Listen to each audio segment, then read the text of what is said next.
Assalamualaikum warahmatullahi wabarakatuh. Selamat datang di Dosen Traveler. Hari ini saya akan membahas contoh tentang interval kepercayaan dengan menggunakan distribusi T. Namun sebelum itu, saya akan menjelaskan lebih dahulu tentang sedikit teori terkait dengan interval kepercayaan. Perkiraan interval kepercayaan adalah kisaran nilai yang dibangun dari data sampel, sehingga parameter populasi kemungkinan besar terjadi dalam kisaran tersebut pada probabilitas yang ditentukan. Probabilitas yang ditentukan disebut tingkat kepercayaan.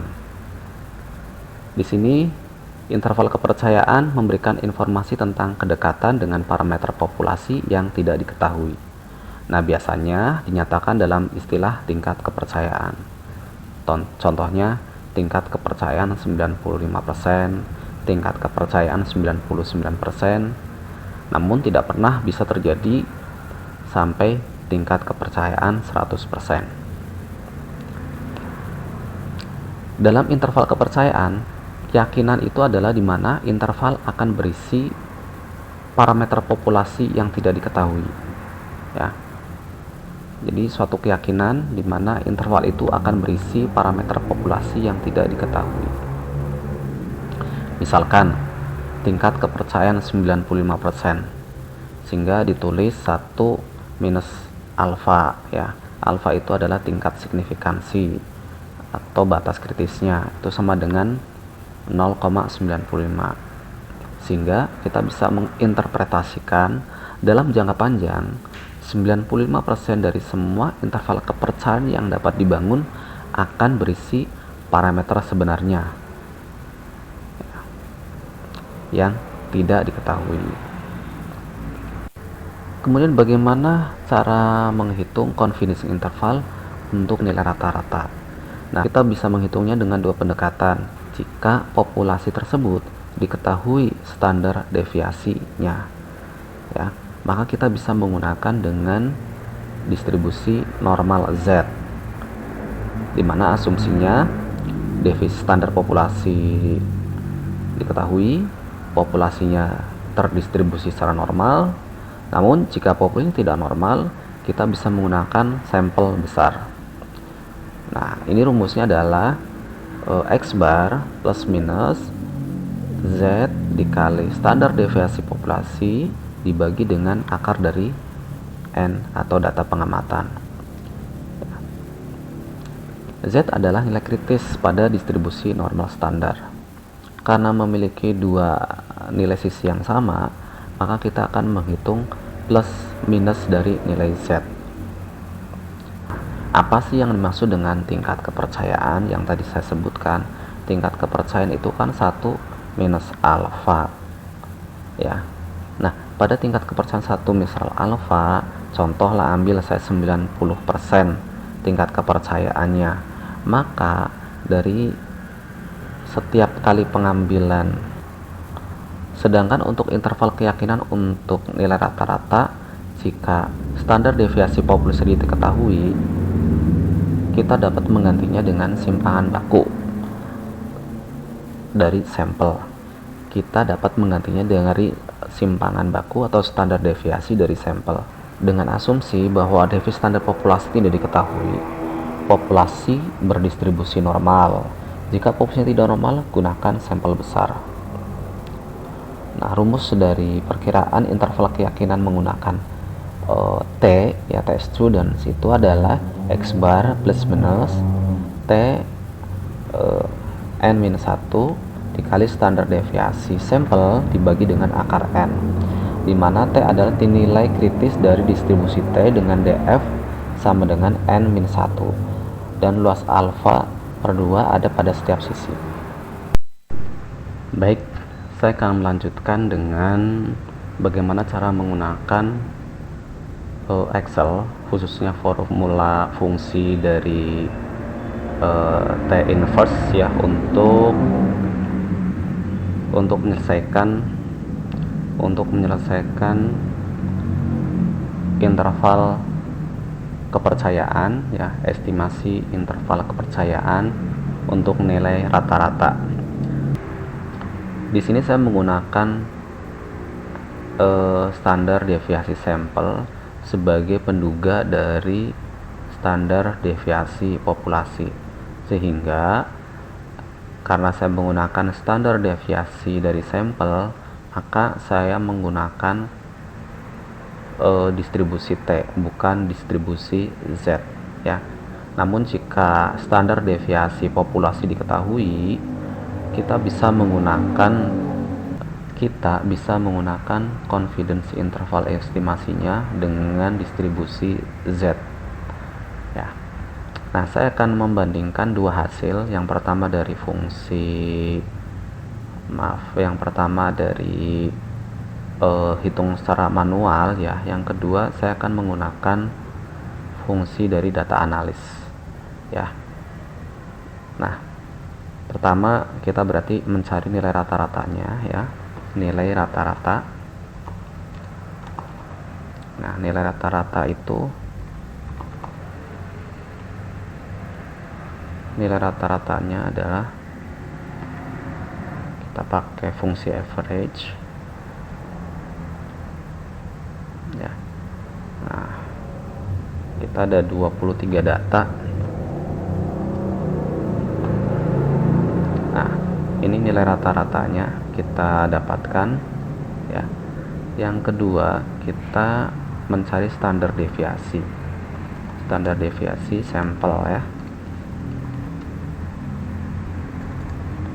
Standar deviasi sampel. Nah, ini bisa kita pakai stdiff sampel.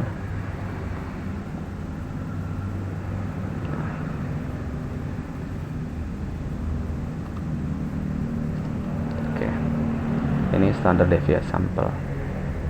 Nah, dari sini kita ingin mencari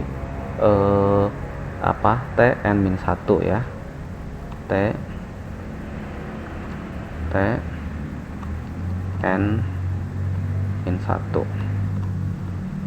ya. Kita bisa menggunakan Tin, probability-nya adalah 0,025 ya. Kenapa sambil 0,025? Karena tingkat signifikansinya adalah 0,05. Karena kita mengujinya adalah karena selangnya itu adalah dari dua sisi, maka kita bagi dua. 0,05 alfa tersebut dibagi dua menjadi 0,025 ya. Kemudian degree of freedom-nya itu adalah N-1. N-1 itu berarti 23 dikurang 1 adalah 22. Nah, ini hasilnya ya, minus 2,07383 ya. Nah, ini sebenarnya hasilnya adalah plus minus ya. Hasilnya adalah plus minus karena dari sisi kiri rata-rata adalah minus ya. T standar itu adalah 0, itu menggambarkan nilai rata-rata ya, sehingga sebelah sisi kirinya adalah minus dan sebelah kanannya adalah positif ya. Nah, seperti ini gambarnya. Baik. Nah, seperti ini adalah sisi minusnya. Ini nilai rata-ratanya ya, nilai rata-rata, atau ketika T-nya itu adalah 0. T-nya adalah 0 dan ini adalah posisi positifnya ya. Kemudian kita akan menghitung margin errornya, ME-nya. Ini adalah ME ya. Jadi plus 19T minus 1 dikali dengan standar deviasi sampel dibagi akar N, itu adalah margin error ya. Margin error kita hitung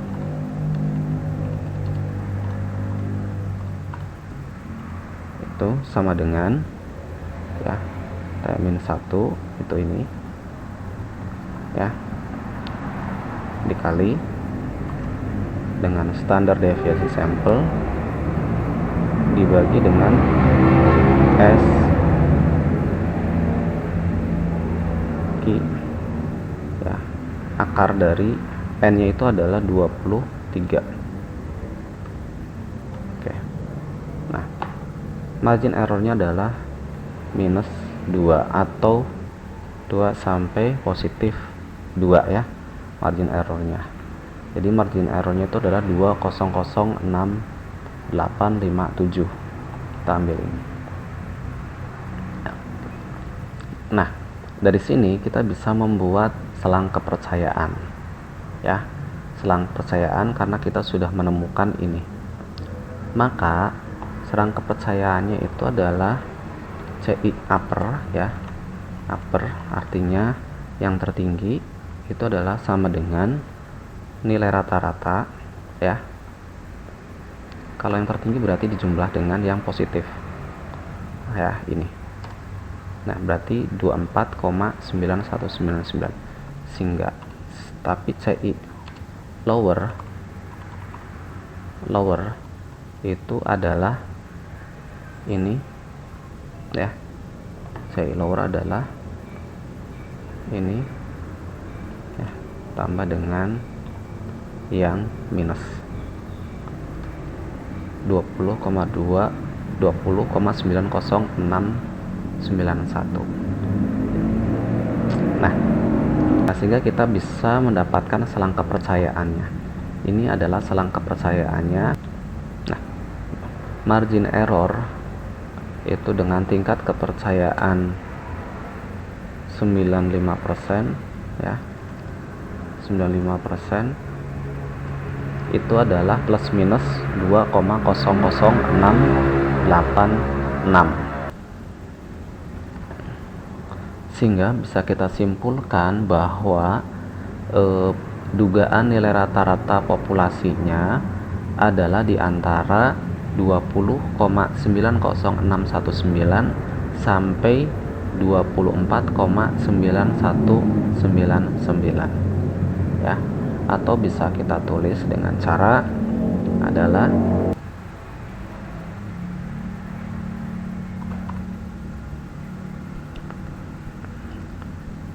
nilai estimasi interval kepercayaan.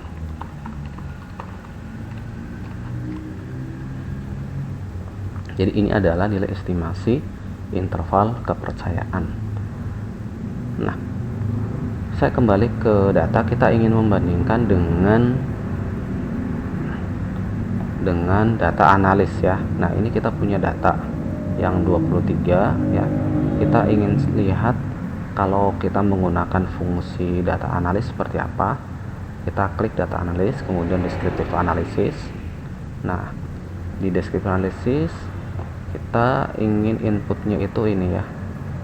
Nah, ini inputnya, data kita itu adalah inputnya. Oke. Kemudian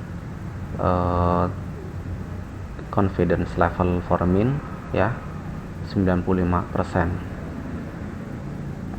Oke. Kemudian kita worksheetnya di sini juga. Nah, kita klik aja hasilnya. Nah, ini dia hasilnya. Oke, kita lihat, kita copy aja di samping data yang kita punya ya.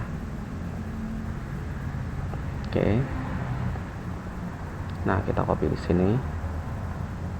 Nah, ini dia standar atau minnya ini sama ya, 22,9134. Standar errornya adalah 0,9675. Standar deviasinya, standar deviasi sampel ya 46. Nah, ini nih yang saya warnai mungkin bisa menjadi, nah ini sama hasilnya ya. Kemudian margin error. Nah, margin error ini dia confidence level ya 95 kan.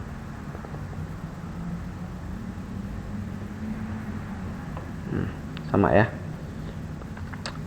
confidence level atau margin error itu adalah ini, confidence level 2006857, 200686 ya, kita bulatkan di sini. 86857. Apa sama maksud saya? Ini ada pembulatan di sini. Ya, sama. Sehingga nilai estimasi interval kepercayaan pun akan sama. Ya, demikian cara membuat nilai estimasi interval kepercayaan dengan menggunakan Excel. Ya, terima kasih, semoga bermanfaat. Assalamualaikum warahmatullahi wabarakatuh.